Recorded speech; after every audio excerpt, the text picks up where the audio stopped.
Los reinos cristianos. ¡Oh! ¡Oh! ¡Quieto, imperioso! ¡Quieto! ¡Quieto! Así, buen chico, buen chico. Buenas, vasallos. Soy Fernando I de Castilla y de León. He tenido el honor de volver a juntar a Castilla y a León en un único reino, ya que Fernán González independizó al condado de Castilla del reino de León. Pero se me está ocurriendo una idea. Podría contaros cómo ha sido la historia de los principios de los reinos cristianos, cómo fue la llamada Reconquista y cómo terminó todo. Seguid viendo este vídeo, os va a encantar. ¡Arre, imperioso! ¡Vamos! Para entender bien la naturaleza, el origen y el proceso de formación de los reinos cristianos, es necesario que lo dividamos en dos periodos. Por un lado, la Alta Edad Media, desde la invasión de los musulmanes en el 711 hasta el siglo XII, y por el otro lado, la Baja Edad Media, desde el siglo XII hasta finales del siglo XV, concretamente 1492.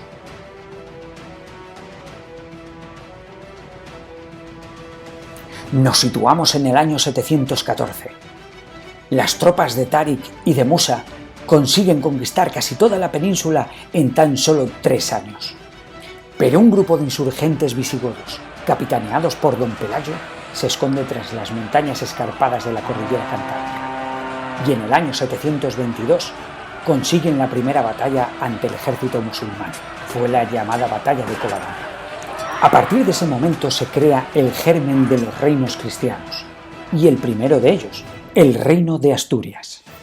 Por otro lado, en la parte noreste de la península, los musulmanes trataron de cruzar los Pirineos, pero Carlomagno, en torno al 795, se lo impidió. Incluso invadió la parte sur de estos montes, creando así la llamada Marca Hispánica. En torno al siglo IX, tanto el reino de Asturias como la Marca Hispánica trataban de sobrevivir ante la amenaza musulmana. Luchaban en pequeñas escaramuzas y poco a poco iban ganando un palmo de terreno al llamado Al-Ándalus. Llegamos así al siglo X. Los reinos cristianos han ampliado sus fronteras y han conseguido ganarle terreno a los musulmanes. El reino de Asturias ha pasado a ser el reino de León en el año 914. La Marca Hispánica se ha independizado del reino carolingio y ahora se ha convertido en el reino de Navarra, en el reino de Aragón, en Sobrarbe, en Ribagorza y en los condados catalanes. Al este del reino de León y fronterizo con el reino de Navarra aparece el nuevo condado de Castilla, llamado así por los numerosos castillos que tenían en sus tierras. En este siglo X, los reinos cristianos se consideraban herederos de los reyes visigodos. Al principio eran débiles y pequeños. Luchaban contra los musulmanes, pero también luchaban entre ellos por la posesión de tierras. Recordamos que por aquel entonces Abderramán III había nombrado el califato de Córdoba. Al-Ándalus estaba en su pleno esplendor. Las relaciones sociales que mantenían los pueblos cristianos con los pueblos árabes no era igual que las políticas, ya que muchos se relacionaban entre ellos, había tratos comerciales, incluso algunos emires y reyes cristianos tenían madres musulmanas o cristianas respectivamente. Esta época fue apasionante, llena de traiciones y engaños entre propios hermanos. Acuerdos con musulmanes para tratar de derrocar al rey de su propio reino, o soldados mercenarios que por una bolsa de dinero luchaban en uno o en otro bando. Uno de los ejemplos más bestias de esa falta de propósito común es Fernando I, rey de Castilla, León, Galicia y Portugal, que en el siglo XI hizo un esfuerzo notable por mantener unidos estos reinos, pero a su muerte lo echó todo a perder repartiendo el reino entre sus hijos Sancho, Alfonso, García y Urraca, dando lugar a una de las guerras familiares más conocidas de la historia. De aquí surgió una figura épica, para todos conocida, Rodrigo Díaz de Vivar, el Cid Campeador. o como los árabes le llamaban, Sidi. Pero hubo un punto de inflexión en el siglo XI, concretamente en el año 1031, donde el califato de Córdoba se dividió en 28 estados pequeños, llamados reinos de taifas. Estos reinos eran más débiles militarmente, ocasión que los reinos cristianos aprovecharon para expandirse en torno a la península. De esta manera hemos llegado al siglo XII y el final de la Alta Edad Media. Los reinos cristianos habían alcanzado la línea fronteriza que marca el Tajo y el río Ebro.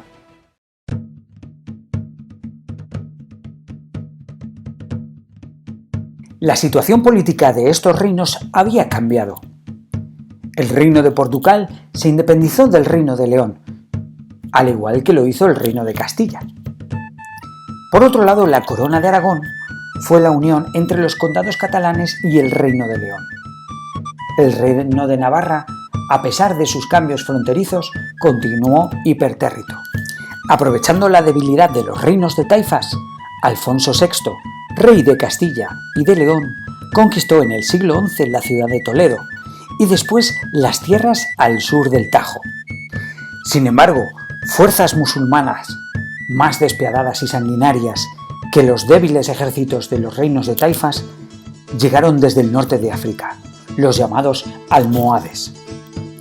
Estos consiguieron frenar el avance de los reinos cristianos hacia el sur, pero los reinos cristianos poco a poco comenzaban a ser más fuertes que su enemigo. Comenzaban a ganar población y empezaban a tener ejércitos más poderosos que los de Al-Ándalus. El fanatismo religioso cristiano, en lo que llamamos las cruzadas, comenzó a calar en estos reinos en los que su principal obsesión era expulsar al infiel, al musulmán de la península ibérica. Si hay un hito que marca la historia de estos reinos cristianos, es sin duda la batalla de las Navas de Tolosa. El 16 de julio de 1212, las tropas de Al-Nasir, califa de los almohades, se verán enfrentadas a la unión de las tropas de Alfonso VIII de Castilla, Pedro II de Aragón y Sancho VII de Navarra. Las tropas cristianas consiguieron derrotar a los ejércitos almohades en una batalla épica y sin igual, que todos los cantares de la época registraron en sus letras. Tras esta batalla del siglo XIII, el reino de Castilla, el poderoso reino de Castilla, que ya se había unido al reino de León, abanderado por Alfonso X el Sabio, consiguió dominar casi todo el sur de la península. Por su parte, Aragón, con Jaime I el Conquistador, conquistó Baleares y Valencia. Solo quedaba el reino nazarí de Granada, que fue conquistado en 1492 por los reyes católicos. La sociedad medieval de los reinos cristianos se organizaba por el conocido feudalismo, que se dividía principalmente en tres estamentos: la nobleza, el clero y el pueblo llano. Los nobles tenían la misión de defender a los otros dos estamentos. Eran vasallos directos de los reyes, a los que debían fidelidad. El rey, a cambio, les cedía una parte del territorio del reino, los llamados feudos. En ellos, estos nobles gobernaban, impartían justicia y cobraban impuestos.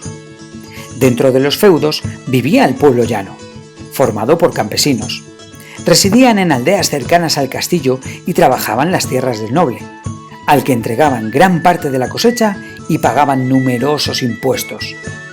Por último, los clérigos dedicaban su vida a servir a Dios y se encargaban de rezar por la salvación de los nobles y del pueblo.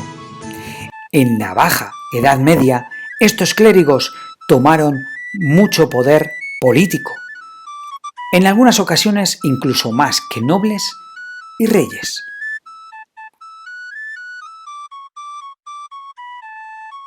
Tras la llegada de los musulmanes en el siglo VIII, muchos habitantes de la península que vivían en territorio musulmán conservaron la religión y las costumbres cristianas. Se les llamó mozárabes, pero la mayoría adoptaron la religión y las costumbres islámicas. los llamados muladíes. Fue durante el reinado de Alfonso X el Sabio, en el siglo XIII, cuando la convivencia entre musulmanes, cristianos y judíos alcanzó su mayor esplendor. Este monarca castellano creó la Escuela de Traductores de Toledo. En ella trabajaron la traducción y copia de textos árabes al latín o al castellano, especialistas de las tres religiones. Gracias a su labor, muchas obras griegas, latinas y orientales, desconocidas en Occidente, pero que conservaban los musulmanes, pudieron ser conocidas, traducidas y empleadas por las universidades españolas y europeas. Con el avance de la Reconquista, los cristianos fueron imponiéndose a los seguidores de las otras dos religiones. En estos siglos, numerosos musulmanes fueron convirtiéndose al cristianismo y adoptando sus costumbres. Eran los llamados moriscos. Vivían junto a los mudéjares, que eran los musulmanes en la zona cristiana, en barrios propios, llamados morerías, y trabajaban como agricultores o artesanos. Los judíos habitaban sus propios barrios, llamados aljamas o juderías, y trabajaban como médicos, prestamistas o incluso como consejeros de los reyes cristianos. Durante el reinado de los reyes católicos, en el siglo XV, se produjo la unidad religiosa del reino. Esto supuso la adopción de medidas en contra de los judíos y musulmanes. La más importante fue la creación, en 1478, del Tribunal de la Inquisición, que persiguió a los herejes y obligó a los judíos y a mudéjares a bautizarse o a salir de España. Pero esto es harina de otro costal. Ya os lo contaré más adelante.